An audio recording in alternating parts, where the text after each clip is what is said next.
समुद्रात एका अशा युद्धाची कल्पना करा जिथे एकही गोळी झडली जात नाही, एकही क्षेपणास्त्र डागलं जात नाही, पण तरीही शत्रूचे कोट्यावधी रुपये आणि हजारो तासांची मेहनत काही क्षणात पाण्यात जाते.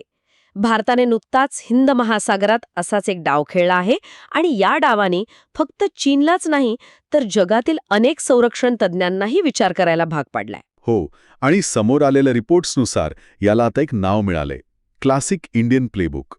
आज आपण याच अनोख्या रणनीतीवर सविस्तर बोलणार आहोत. ही फक्त एक घटना नाहीये, तर हा भारताच्या बदललेल्या दृष्टिकोनाचा एक पुरावा आहे. आज आपण हे समजून घेणार आहोत की भारताने चीनच्याच हेरगिरीच्या सवयीचा वापर करून त्याला आर्थिक आणि मानसिकदृष्ट्या कसं थकवलं. आणि यातून आधुनिक युद्धाच्या डावपेचांबद्दल काय शिकायला मिळतं. चला तर मग या प्रकरणाच्या अगदी मुळाशी जाऊया.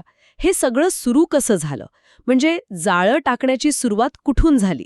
तर याची सुरुवात झाली एका अगदी साध्या तांत्रिक घोषणेने, ज्याला नोटॅम म्हणतात, म्हणजे नोटीस टू एअरमॅन. भारताने बंगालच्या उपसागरात एका लांब पल्ल्याच्या क्षेपणास्त्र चाचणीसाठी ही सूचना जारी केली. आणि तारखा होत्या 1 ते 4 डिसेंबर 2025 आणि त्यानंतर 6 ते 8 डिसेंबर 2025. इथे मला एक प्रश्न पडतो. जर ही इतकी महत्वाची आणि गुप्त क्षेपणास्त्र चाचणी होती, तर त्यासाठी अशी सार्वजनिक घोषणा का करायची? हे तर शत्रूला आमंत्रण देण्यासारखं नाही का? हा खूप चांगला मुद्दा आहे. आणि याच प्रश्नामध्ये भारताच्या रणनीतीचं गुपित दडलेलं आहे. बघा, नोटॅम ही एक आंतरराष्ट्रीय सुरक्षा प्रक्रिया आहे. जेव्हा कोणताही देश समुद्रात किंवा हवेत अशी कोणतीही कृती करतो ज्यामुळे सामान्य विमानं किंवा जहाजांना धोका होऊ शकतो, तेव्हा त्यांना ते क्षेत्र बंद करावं लागतं. हे बंधनकारक आहे. अच्छा. चीन भारताच्या याच कायदेशीर आणि सार्वजनिक घोषणेचा फायदा उचलून हेरगिरी करत होता. आता भारताने त्याच गोष्टीला आपलं शस्त्र बनवलं. म्हणजे जी गोष्ट भारताची एक प्रकारची कमजोरी होती, तिलाच भारताने आपली ताकद बनवलं. मग अपेक्षेप्रमाणे चीनने यावर प्रतिक्रिया दिलीच असेल. अगदी क्षणाचाही विलंब न लावता. ही बातमी येताच चीनच्या हेरगिरी यंत्रणेत खळबळ माजली. त्यांना वाटलं की भारत आपल्या सर्वात शक्तिशाली अस्त्रांपैकी एक, म्हणजेच K4 पाणबुडी लॉन्च बॅलिस्टिक क्षेपणास्त्राची चाचणी करतोय.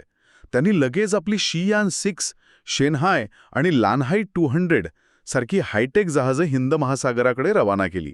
हीच ती ओशनोग्राफिक सर्वे वेसल्स, म्हणजे सागरी सर्वेक्षण जहाजं ना? ऐकायला तर खूप साधं आणि निरुपद्रवी वाटतं हे नाव. हो, पण नावावर जाऊ नका. ही जहाजं म्हणजे समुद्रावर तरंगणारी अत्याधुनिक हेरगिरी केंद्र आहेत. यावर शक्तिशाली सेन्सर्स, रडार्स आणि इलेक्ट्रॉनिक उपकरणं बसवलेली असतात. यांचा मुख्य उद्देश असतो क्षेपणास्त्र चाचणी दरम्यान हवेत उडणाऱ्या क्षेपणास्त्राचा टेलिमेट्री डेटा चोरणे. टेलिमेट्री डेटा म्हणजे नक्की काय, आणि तो इतका महत्वाचा का असतो? सोप्या भाषेत सांगायचं तर टेलिमेट्री डेटा म्हणजे क्षेपणास्त्राच्या उड्डाणाची कुंडली. ते कोणत्या मार्गाने गेलं, त्याचा वेग किती होता, हवेत त्याने कोणते बदल केले, त्याची अचूकता किती होती, या सगळ्याची माहिती त्यात असते. अच्छा. आणि K4 सारख्या 3,500 किलोमीटर पल्ल्याच्या अणुबॉम्बवाहू क्षेपणास्त्राचा डेटा मिळवणं म्हणजे चीनसाठी लॉटरी लागण्यासारखं आहे. कारण या डेटाच्या आधारावर ते आपली अँटी मिसाईल डिफेन्स सिस्टम अधिक मजबूत करू शकतात, जेणेकरून भविष्यात ते भारतीय क्षेपणास्त्रांना सहज पाडू शकतील. म्हणजे चीनला वाटलं की भारताच्या सर्वात मोठ्या शास्त्राची गुप्त माहिती त्यांच्या हाती लागणार आहे.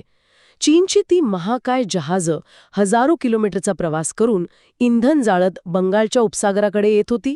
मग पुढे काय झालं? इथेच भारताने आपला खरा डाव खेळला.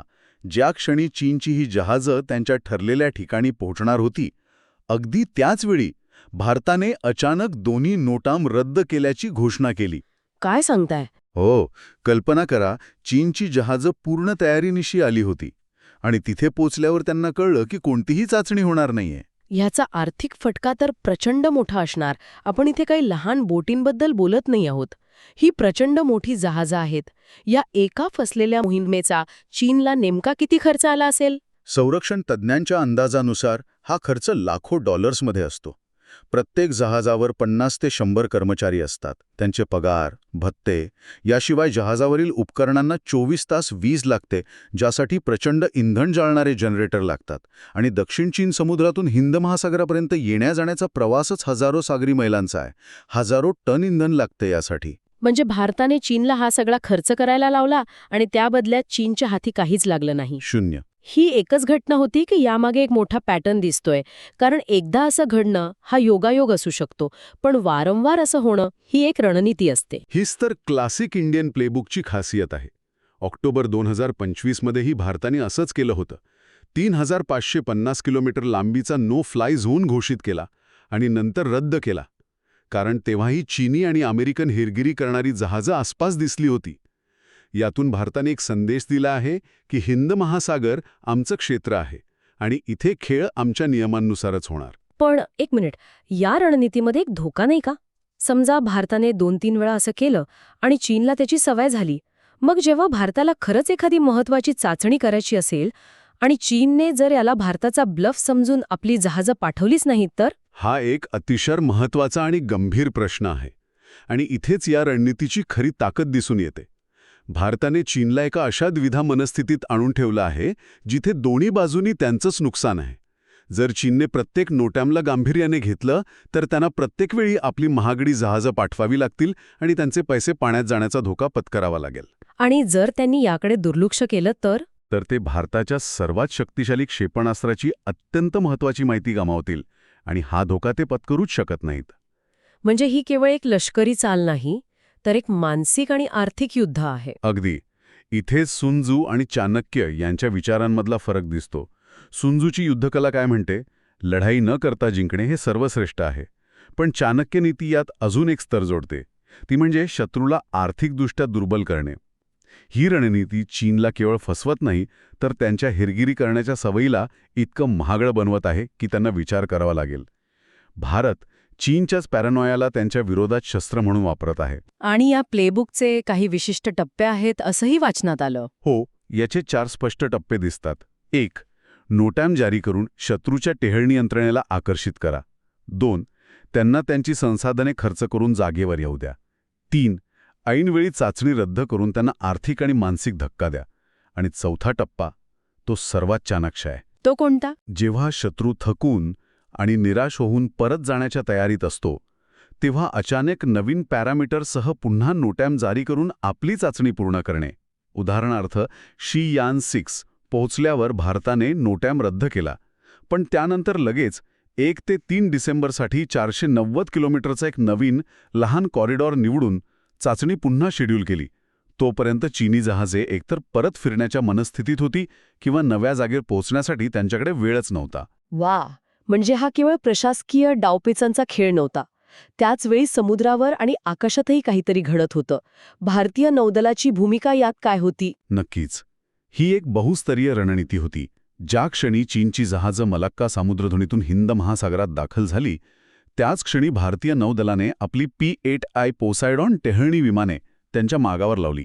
P-8I ही तर जगातली सर्वोत्तम पाणबुडी शोधक विमाने मानली जातात. बरोबर. या विमानांनी आकाशातून चीनच्या प्रत्येक हालचालीवर कडी नजर ठेवली.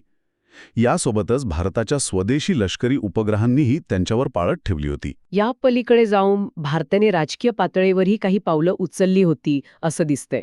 विशेषतः श्रीलंका आणि मॉरिशससारख्या देशांच्या बाबतीत. बंदरांवर प्रवेश नाकारणं ही एक मोठी गोष्ट आहे. याचं महत्त्व किती आहे? हे खूपच महत्त्वाचं आहे. ही हेरगिरी करणारी जहाजं समुद्रात कायम राहू शकत नाहीत. त्यांना इंधन भरण्यासाठी, रसद घेण्यासाठी कुठल्या तरी जवळच्या बंदरावर थांबावं लागतं. भारताने श्रीलंका आणि मॉरिशससारख्या देशांवर राजकीय दबाव आणून त्यांना या चीनी जहाजांना आपल्या बंदरावर थांबण्यास मनाई करायला लावली. यामुळे झालं असं की या जहाजांसाठी विशाल हिंद महासागर एक लॉजिस्टिक डेझर्ट म्हणजे संसाधनांचं वाळवंट बनला. म्हणजे लष्करी, प्रशासकीय, मानसिक आणि आता राजकीय चारही बाजूंनी चीनची कोंडी करण्यात आली. या सगळ्याच्या केंद्रस्थानी असलेलं K4 क्षेपणास्त्र, ते इतकं महत्त्वाचं का आहे की त्याचा डेटा वाचवण्यासाठी भारत इतके मोठे डावपेच आखत आहे? कारण K4 क्षेपणास्त्र भारताचा न्यूक्लिअर ट्रायड म्हणजेच अणु त्रिकुटाचा कणा आहे. हे भारताला सेकंड स्ट्राईक क्षमता देतं. सेकंड स्ट्राईक क्षमता म्हणजे काय हे जरा सोप्या भाषेत समजावून सांगाल का? याचा अर्थ असा की दुर्दैवाने जर भारतावर कधी अणुहल्ला झाला आणि आपले जमिनीवरील सर्व तळ नष्ट झाले, तरीही भारत पाण्याखाली लपलेल्या आपल्या पाणबुड्यांमधून प्रत्युत्तर देऊन शत्रूचा पूर्णपणे विनाश करू शकतो. ही क्षमता शत्रूच्या मनात भीती निर्माण करते आणि त्यांना पहिला हल्ला करण्यापासून रोखते. K4 क्षेपणास्त्र याच अरिहंत श्रेणीच्या पाणबुड्यांवर तैनात केलं जाणार आहे. आणि शत्रूला या पाणबुड्यांची माहिती कशी मिळू शकते? इथे अकूस्टिक सिग्नेचरचा उल्लेख येतो. हो, आणि इथे एक तांत्रिक गोष्ट स्पष्ट करायला हवी. शत्रूला क्षेपणास्त्राच्या आवाजाची नाही, तर ते क्षेपणास्त्र डागणाऱ्या पाणबुडीच्या आवाजाची माहिती हवी असते. प्रत्येक पाणबुडीचा पाण्याखालचा आवाज म्हणजे तिची अकूस्टिक सिग्नेचर ही माणसाच्या फिंगरप्रिंटसारखी युनिक असते. अच्छा. जेव्हा पाणबुडी क्षेपणास्त्र दागण्याच्या तयारीत असते, तिच्या ट्यूबचे दरवाजे उघडण्याचा आवाज, पाणी आत बाहेर होण्याचा आवाज, हे सगळे आवाज मिळून एक विशिष्ट पॅटर्न तयार करतात. जर शत्रूने क्षेपणास्त्र चाचणीच्या वेळी हा आवाज रेकॉर्ड केला, तर भविष्यात ते समुद्रात कुठेही आपल्या पाणबुड्यांना सहज ओळखू आणि ट्रॅक करू शकतात. म्हणजे ही माहिती मिळणं हे भारताच्या सेकंड स्ट्राईक क्षमतेलाच सुरुंग लावण्यासारखं आहे. अगदी. आता या सगळ्या घटनाक्रमाकडे पाहिल्यावर असं दिसतंय की ही भारताच्या संरक्षण धोरणातील एका मोठ्या बदलाची नांदी आहे. हे केवळ एका प्रतिक्रियेपुरतं मर्यादित नाही. अगदी बरोबर. ही रणनीती हिंद महासागरात भारताची बचावात्मक नाही, तर एक आक्रमक आणि सक्रिय भूमिका दर्शवते. भारत आता केवळ चीनच्या हालचालींना उत्तर देत नाहीये, तर तो स्वतः खेळाचे नियम ठरवत आहे आणि चीनला आपल्या तालावर नाचायला भाग पाडत आहे. म्हणजे यातून हे सिद्ध होतं की आधुनिक युद्ध केवळ शस्त्रास्त्रांनी नाही, तर बुद्धी, अर्थव्यवस्था आणि मानसशास्त्रांनीही लढलं जातं. हो, आणि या उंदीर मांजराचा खेळ हिंद महासागरात यापुढेही असाच सुरू राहील. पण यावेळी भारताने ज्या प्रकारे नोटॅमचा वापर करून चीनला आर्थिक आणि मानसिकदृष्ट्या थकवलं आहे, त्याने या खेळाला एक नवीन दिशा दिली आहे. याच विचारासोबत आपण आजची चर्चा संपवूया. समोर आलेल्या माहितीनुसार 2025च्या अखेरपर्यंत चीनच्या या तथाकथित रिसर्च फ्लीटमध्ये 20पेक्षा जास्त जहाजं असण्याची शक्यता आहे. त्यांची टेहळणी क्षमता सतत वाढतच जाणार आहे. तर यावरच आजचा शेवटचा विचार. भविष्यात चीनच्या या वाढत्या टेहळणी क्षमतेला तोंड देण्यासाठी आणि हिंद महासागरातील या बुद्धिबळाचा खेळ जिंकण्यासाठी भारताला आणखी कोणत्या नवीन, नाविन्यपूर्ण आणि गैरलष्करी रणनीती विकसित कराव्या लागतील यावर नक्कीच विचार करता येईल.